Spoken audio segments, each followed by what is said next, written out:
Look, we passed the Inflation Reduction Act. We talked about it last week, but one of the key pillars of that is that there's a $300 billion of expected revenues coming in, and we essentially turned around and just gave that back to a very, very small segment of the American population. Bloomberg's analysis was that it's going to create somewhere between 0.1 and 0.3% extra inflation on top of all of that. And so, you really have to ask yourself, like, what was the White House trying to accomplish? I think number one, they made a campaign promise. And so, I think Biden needed to make sure that he fulfilled that. But nobody was really happy, right? The progressives wanted something extreme. Everybody else said, this is not really the right thing to do because it doesn't really solve the root cause of what we're dealing with. If it would have been much better if you'd said, hey, listen, we're going to make this stuff expungible on bankruptcy. That would have been really useful. What happens if you actually tried to, I don't know, you were from the inner city and you worked your ass off, you became a doctor, you have $300,000 in debt, but now you're a resident and you make $126,000. Well, now you're kind of SOL here. So there's a lot of folks that they probably wanted to help that they didn't help. Then there's all the blue collar folks who are like, why this giveaway only to these folks? Then there are the people that paid off their loans thinking, why did I pay my loans off? Then there's the incentives that it creates for colleges, which is, well, I'm just going to keep jacking up tuition because if they did it once, they may do it again. So all of these things, I think, are sort of a little bit of a head scratcher. And then the last thing, which we can talk about at the end, is I don't think this is what gets people out to vote. And I don't think it's what people care about ultimately at the polls, which if there was a political calculation to make, that's important. And specifically, when you look at what happened last night in a bunch of these districts, every progressive candidate got absolutely shellacked. All the signs are like, this may not have been the smartest thing to do, but I don't think Joe Biden had a choice because he made the promise and he had to live up to it. This is absolutely moronic. I think that the fact that 8 million households are eligible for this relief and $10,000 to $20,000 is relief is provided to a minority of Americans is exactly what Chamath said, which is kind of distorted politics at its worst. This is a $300 billion bill to the US taxpayer. And the ultimate beneficiary of that bill, while we all might want to say it's the people that are getting debt relief that have taken out these student loans, that money was transferred to somewhere. And you know where it was transferred to? University endowments and the profit and the pockets of for-profit educational institutions. If there were a free market for education in the United States and the government was not involved in the process of funding and supporting the educational infrastructure in this country, individual citizens would have the right and the obligation to make decisions about whether or not the money that they're spending on tuition actually has a positive ROI for them. By spending $10,000 or $100,000, am I going to make more than that much money back when I graduate?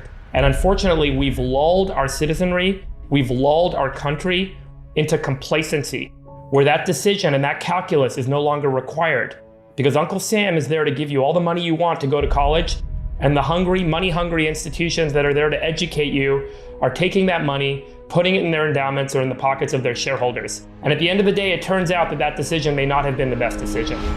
And we're no longer holding ourselves individually to take responsibility for the decisions that we've made. And we're creating misincentives because of the government programs that have been created.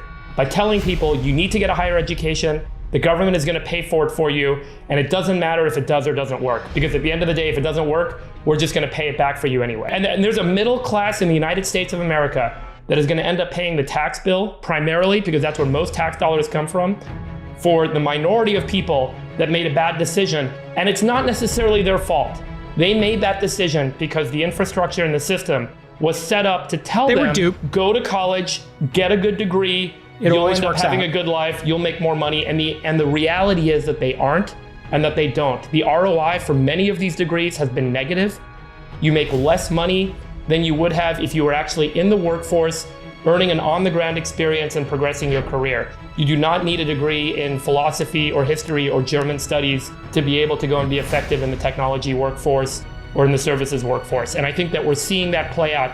The biggest challenge now is if we're going to provide this loan relief and not reform the educational infrastructure and the requirements for whether or not an educational system is eligible for support from the federal loan program, we are not actually solving the fundamental problem. We are keeping this gravy train running, and we're not actually getting to the root cause of where this money is flowing. And this is exactly what happens. I will rehash my point that I've made 100 times.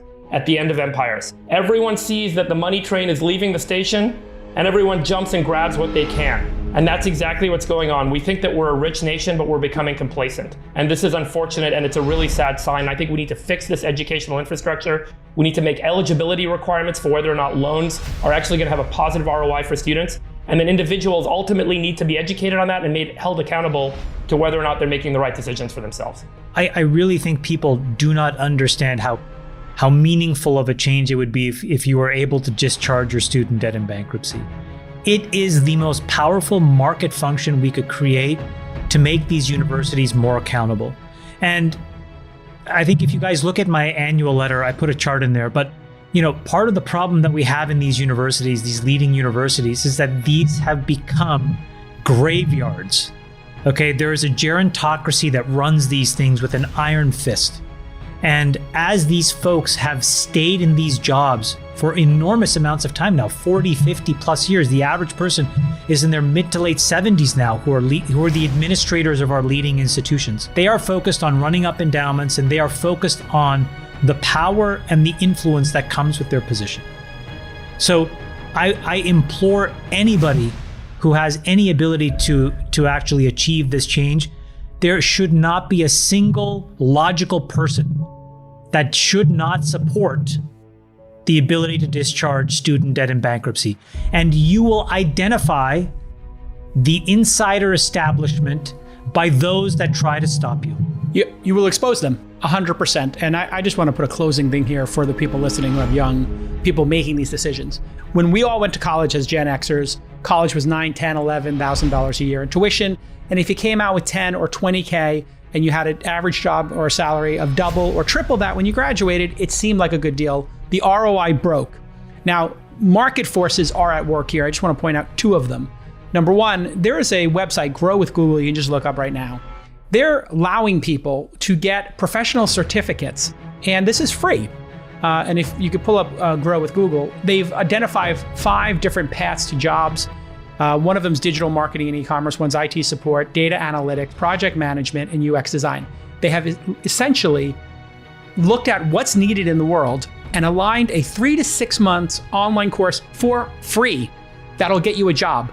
And you, if you have executive function, the ability to sit down, shut up, and learn, can do this first before you make the decision to go $100,000 in debt and then get a $50,000 a year job.